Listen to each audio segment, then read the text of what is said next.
अरबा वाले दे रब्बा ऐब कची तेनू तेरे यार दी यारी दा वास्ताई रोंदा रहा जो उम्र सारी गारे अंदर तेनू उन्ना जुआं दे हारां दा वास्ताई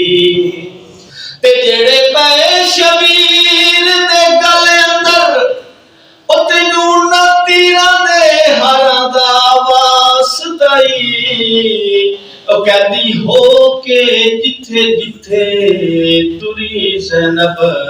तेनू उन्ना गलियां बाज़ारां दा वास्ताई ते जिथे बैठी सकीना सी तेग लाके ओ तेनू उन्ना दीवारां दा वास्ताई ओ दिन हशर ते इस महफिल नू बरी कर दई तेनू पंजां ते 12 दा वास्ताई। अल्लाह मज़ीद तौफीक अता फरमाए।